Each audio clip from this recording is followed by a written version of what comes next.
வணக்கம். Welcome to the MRK national education policy 2020.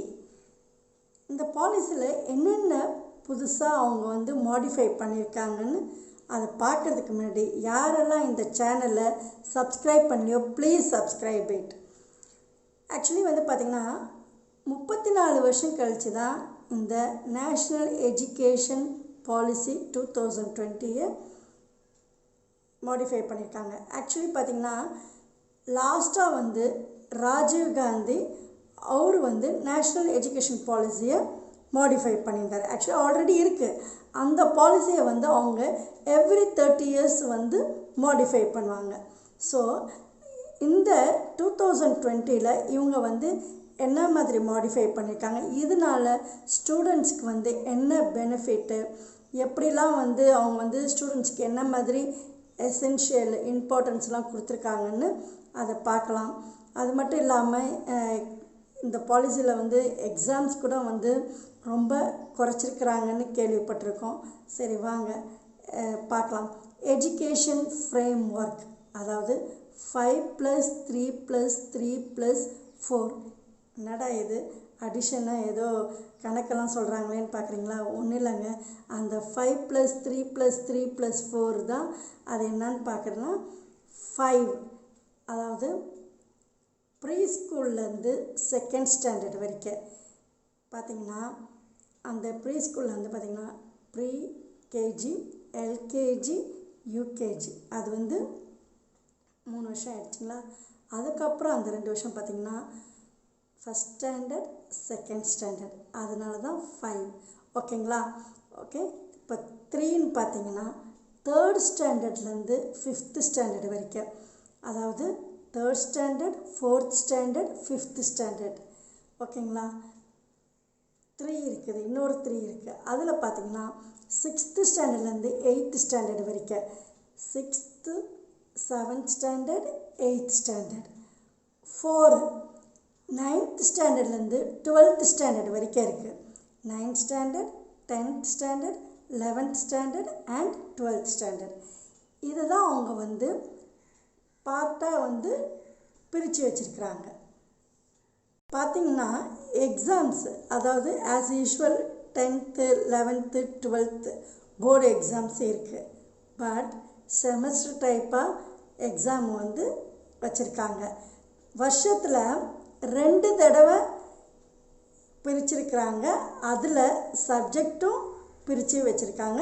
So இந்த தடவை 2020 இந்த நேஷ்னல் எஜுகேஷன் பாலிசியில் போர்டு எக்ஸாம்லாம் செமஸ்டர் வைஸாக வச்சுருக்காங்க. 9th to 10th ஸ்டாண்டர்ட் பார்த்திங்கன்னா செகண்டரி ஸ்டேஜ், அதாவது ஸ்டூடெண்ட்ஸோட சாய்ஸு. அது மட்டும் இல்லை, ரொம்ப ஃப்ளெக்சிபிலிட்டியாகவும் இருக்குது. ஸ்டூடெண்ட்ஸ்க்கு என்னென்ன சப்ஜெக்டு படிக்க விருப்பம் இருக்குதோ அவங்க அந்த குரூப்பு படிக்கலாம். எப்படின்னு பார்த்தீங்கன்னா இதில் குரூப் வைஸாக பிரித்து வச்சுருக்குறாங்க. பயாலஜி, கெமிஸ்ட்ரி, ஜுவாலஜி, இந்த மாதிரி ஒரு குரூப்பில் இருக்கும். இது போல் இன்னொரு குரூப்பும் இருக்குது. பார்த்திங்கன்னா ஃபிசிக்ஸ், கெமிஸ்ட்ரி, அப்புறம் ஆர்ட்ஸ் அண்ட் சயின்ஸ் இருக்குது. 9th ஸ்டாண்டர்டில் டிஃப்ரெண்ட் ஆப்ஷன்ஸும் இருக்குது. ஸோ எது படிக்கணும், எதில் இன்ட்ரெஸ்ட் இருக்குதுன்னு பார்த்து படிக்க ஆப்ஷன்ஸ் இந்த நியூ பாலிசியில் இருக்குது. ஸோ இது முழுக்க பார்த்திங்கன்னா ஸ்டூடெண்ட்ஸோட சாய்ஸ் தான் என்ன படிக்கணும்னு சொல்லிட்டு. 6th to 8th ஸ்டாண்டர்ட் வரைக்கும் என்ன சிஸ்டம் பார்த்திங்கன்னா மிடில் ஸ்டேஜ், அதாவது vocational courses, extra curriculum activities, coding system இதில் இருக்குது. அப்புறம் பார்த்திங்கன்னா science, mathematics, arts, social sciences and humanities. 3rd to 5th standard பார்த்திங்கன்னா ப்ரிப்ரேட்டரி ஸ்டேஜ், அதாவது இதில் முக்கியமாக அவங்க ஆக்டிவிட்டி பேஸ்டு நம்பர் சிஸ்டம், அதுக்கப்புறம் பேசிக் மேத்தமெட்டிக்ஸ் லைக் அடிஷன், சப்ஸ்ட்ராக்ஷனில் இம்பார்ட்டன்ட் கொடுத்துருக்காங்க. அது மட்டும் இல்லாமல் பேசிக் லாங்குவேஜஸ் புரிஞ்சிருக்காங்களா அதாவது ஸ்பெல்லிங் ப்ரொனன்சியேஷன்லாம் தெரிஞ்சுக்கணும். ஏன்னா சில பேருக்கு வந்து எந்த மொழியை கற்றுக்குறாங்களோ அந்த மொழியை வந்து சரியாக அவங்க வந்து உச்சரிக்க கிடையாது. அது மட்டும் இல்லை, அவங்களுக்கு வந்து ஸ்பெல்லிங் மிஸ்டேக்கும் வரும். ஸோ இதில் அவங்க மெயின் ஃபோக்கஸாக வச்சுருக்காங்க. First standard to second standard பார்த்திங்கன்னா ஃபவுண்டேஷன் ஸ்டேஜ். இதில் வந்து முக்கியமாக பார்த்திங்கன்னா லாங்குவேஜ் கற்றுக்கணும். அது மட்டும் இல்லாமல் ஆக்டிவிட்டி பேஸ்ட் லேர்னிங்கை கொண்டு வந்திருக்காங்க. ரொம்ப இம்பார்ட்டண்ட்டுன்னு பார்த்திங்கன்னா ஸ்போர்ட்ஸ். ஏன்னா ஃபிசிக்கலாக அவங்க வந்து மெயின் ஆக்டிவிட்டீஸாக கொடுத்துருக்குறாங்க. ஏன்னா அப்போ தான் வந்து அவங்களோட ஃபிசிக்கல் வந்து நல்லா ஹெல்த்தியாக இருக்கணும்னு சொல்லிட்டு. டில் 5th ஸ்டாண்டர்டு வந்து முக்கியமான விஷயம் என்னன்னு பார்த்திங்கன்னா அவங்க மதர் டங், அதாவது தாய்மொழியை படிக்கிறது தான் பெஸ்ட்டுன்னு சொல்லியிருக்காங்க. எங்கே எந்த ரீஜனல் லாங்குவேஜ் இருக்குதோ அதுதான் அவங்க வந்து படிக்கணும். அது மட்டும் இல்லாமல் பாடமும் அந்த ரீஜனல் லாங்குவேஜில் தான் சொல்லி கொடுக்கணும். பார்த்திங்கன்னா எக்ஸாம்ஸு அவ்வளோ கிடையாது. 3rd standard, 4th standard, 5th standard, 6th standard, 7th standard, 8th ஸ்டாண்டர்டுக்கு. ஆனால் 3rd standard, 5th standard, 8th ஸ்டாண்டர்டுக்கு மட்டும் கிரேட் அசஸ்மெண்ட்டு இருக்குது. அவங்க நெக்ஸ்ட் லெவல் கிளாஸ் போக முடியுமான்னு செக் பண்ணுவாங்க. Foundation learning curriculum for age group அதை வந்து டிவைட் பண்ணியிருக்காங்க 2 பார்ட்ஸாக. எப்படின்னு பார்த்தீங்கன்னா ஃப்ரம் ஏஜ் 3 to 6 இயர்ஸ் வந்து அங்கன்வாடி, அதாவது ப்ரீ ஸ்கூலுக்கு. செகண்ட் வந்து பார்த்திங்கன்னா ஏஜ் 6 to 8 இயர்ஸ் வந்து grade 1st standard to 2nd standard வந்து ஃபவுண்டேஷன் ஸ்டேஜ். தேர்டு பார்த்திங்கன்னா ஏஜ் 8 to 11 இயர்ஸ் கிரேட் பார்த்திங்கன்னா 3rd standard to 5th standard preparatory stage. Fourth பார்த்திங்கன்னா ஏஜ் 11 to 14 இயர்ஸ் கிரேடு வந்து 5th standard to 8th standard, அதாவது middle stage. Fifth பார்த்திங்கன்னா age 14 to 18 years grade வந்து 9th standard to 12th standard, அதாவது secondary stage. இதில் வந்து பார்த்திங்கன்னா 2030க்குள்ளே கட்டாயமாக எல்லாருக்குமே எஜுகேஷன் கொடுக்கணும். அது மட்டும் இல்லை, ஃப்ரம் 3 இயர்ஸ், அதாவது 3 வயசில் எத்தனையோ கோடி குழந்தைங்கள்லாம் இருக்கும் 3 வயசில். அந்த 3 வயசு குழந்தைங்களேருந்து எங்கெங்கே இருக்கோ எல்லாத்தையும் பிடிச்சிட்டு வந்து அங்கன்வாடியில் சேர்த்து விடணும். இதுதான் அவங்களோட முக்கியமான டார்கெட்டாக செட் பண்ணி வச்சுருக்காங்க. ஹையர் எஜுகேஷன், அதாவது காலேஜ் எஜுகேஷன், அதில் என்ன புதுசாக கொண்டு வந்திருக்காங்கன்னு பார்த்தீங்கன்னா யூஜி டிகிரியை வந்து 3 இயர்ஸை வந்து எக்ஸ்டெண்ட் டு 4 இயர்ஸ் பேச்சுலர் டிகிரியை. ஓகேங்களா? அது மட்டும் இல்லை, 4th இயர் பார்த்திங்கன்னா ரிசர்ச் இன்டர்ன்ஷிப் மாதிரி இருக்கணும். செகண்ட் பார்த்திங்கன்னா எம்ஃபில் டிகிரியை வந்து சுத்தமாக நீக்கிட்டாங்க, அதாவது ஸ்க்ராப் பண்ணிட்டாங்க. பேச்சுலர் டிகிரி சப்போஸ் 1 இயர் முடிச்சிட்டாங்கன்னா படிக்க முடியலன்னா வச்சுக்கலாம், 1 இயர் படிச்சுட்டு அதுக்கப்புறம் அவங்களால கண்டினியூ பண்ண முடியலன்னா சர்டிஃபிகேட் கோர்ஸாக வாங்கலாம். சப்போஸ் 2 இயர்ஸ் கம்ப்ளீட் பண்ணிவிட்டு அதுக்கு மேலே அவங்களால படிக்க முடியலன்னா டிப்ளமோ கோர்ஸ் சர்டிஃபிகேட்டாக வாங்கிடலாம்.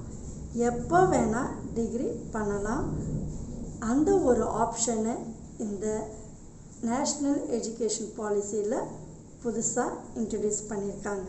ஃபீ ஸ்காலர்ஷிப் பார்த்திங்கன்னா மெரிட் ஸ்டூடெண்ட்ஸுக்கு கண்டிப்பாக ப்ரைவேட்டாக இருந்தாலும் சரி கவர்மெண்ட்டாக இருந்தாலும் சரி அவங்களுக்கு ஸ்காலர்ஷிப்பு கண்டிப்பாக கொடுத்தே ஆகணும். அது மட்டும் இல்லாமல் ஸ்பெஷல் எஜுகேஷன் ஜோன்ஸ் க்ரியேட் பண்ணியிருக்காங்க. எங்கெங்கே எந்தெந்த கிராமத்தில் யாருனால படிக்க முடியலையோ அதெல்லாம் கண்டுபிடிச்சி அவங்களுக்கு வந்து எஜுகேஷன் கொடுக்கணும்னு சொல்லிட்டு இந்த ஸ்பெஷல் எஜுகேஷன் ஜோனு க்ரியேட் பண்ணியிருக்காங்க. அது மட்டும் இல்லாமல் ஜெண்டர் இன்க்ளூஷன் ஃபண்ட் அப்படின்னு இன்ட்ரடியூஸ் பண்ணியிருக்காங்க. இது மூலமாக கேர்ள்ஸ் மற்றும் டிரான்ஸ்ஜெண்டருக்கு வந்து அவங்கெல்லாம் சரியாக ஸ்கூலுக்கு வராங்களான்னு ஃபோக்கஸ் பண்ணுறாங்க. அது மட்டும் இல்லாமல் அவங்களுக்கு சைக்கிளும் கொடுக்குறாங்க, சானிட்டரி பேட்ஸ், அது மட்டும் இல்லாமல் தேவையான ஃபெசிலிட்டிஸ் லைக் டாய்லெட் கிளீனர்ஸ் இதுக்காக ஃபண்டை இன்ட்ரடியூஸ் பண்ணியிருக்காங்க. The ministry of human resource டெவலப்மெண்ட்டை வந்து ரீநேம் பண்ணியிருக்காங்க மினிஸ்ட்ரி ஆஃப் எஜுகேஷன். அது மட்டும் இல்லை, ஜிடிபி வந்து 4.43% வந்து 6% இன்க்ரீஸ் பண்ணியிருக்காங்க. இதை நம்ம வரவேற்கலாம். இன்னொன்று பார்த்திங்கன்னா, எந்த ஒரு லாங்குவேஜ் இந்த நேஷ்னல் எஜுகேஷன் பாலிசி ஸ்டூடெண்ட்ஸ் மேலே திணிக்கக்கூடாது. அவங்க என்ன படிச்சிருக்காங்களோ 2 லாங்குவேஜ் சிஸ்டம், 3rd லாங்குவேஜ் ஆப்ஷனாக தான் எடுத்துக்கலாம். இதில் வந்து என்னன்னா, இந்த நேஷ்னல் எஜுகேஷன் பாலிசியில் வந்து முக்கியமாக என்னென்னு பார்த்திங்கன்னா, எல்லாருக்குமே எங்கெங்கே சின்ன சின்ன கிராமத்தில் கூட ஒரு டிஜிட்டல் சிஸ்டமாக தான் கொண்டு வரணுன்ட்டு இருக்காங்க. 2040 கண்டிப்பாக எல்லாருமே ஒரு எஜுகேட்டடாக தான் இருக்கணும் தவிர, அதாவது லிட்ரேட் ரேட்டை வந்து ஹையாக ஆக்கணும். அவங்களுக்கு மெயினாக அதுதான் ஒரு டார்கெட். எல்லாருமே படிக்க வைக்கணும். அதே நேரத்தில் யாரையும் வந்து இந்த மொழி தான் வேணும், இந்த மொழி தான் வேணும்னு சொல்லிட்டு திணிக்கக்கூடாது. எக்ஸாம்ஸும் ரொம்ப ஈஸியாக இருக்கணும். அது மட்டும் இல்லை, சிலபஸும் வந்து குறைக்க போகிறாங்கன்னு சொல்லிட்டு சொல்கிறாங்க. பார்க்கலாம் இந்த நேஷ்னல் எஜுகேஷன் பாலிசி 2020 வந்து எப்படி வந்து வரவேற்கிறாங்க, இது வந்து எந்த அளவுக்கு வந்து ரீச் ஆக போகுதுன்னு பார்க்கலாம். இதில் ஆக்சுவலி இப்போ இருக்கிற வரைக்கும் இந்த நேஷ்னல் எஜுகேஷன் பாலிசி 2020 என்ன புதுசாக மாடிஃபை பண்ணியிருக்காங்களோ எல்லாமே ஒரு நல்ல இது தான் தெரியுது. ஸோ வியூவர்ஸ், உங்களுக்கு இந்த நியூ பாலிசி சிஸ்டம் வந்து பிடிச்சிருக்கா பிடிக்கலையான்னு சொல்லிட்டு ஷேர் பண்ணுங்கள். தேங்க்ஸ் ஃபார் வாட்சிங். ஜெய் ஹிந்த்.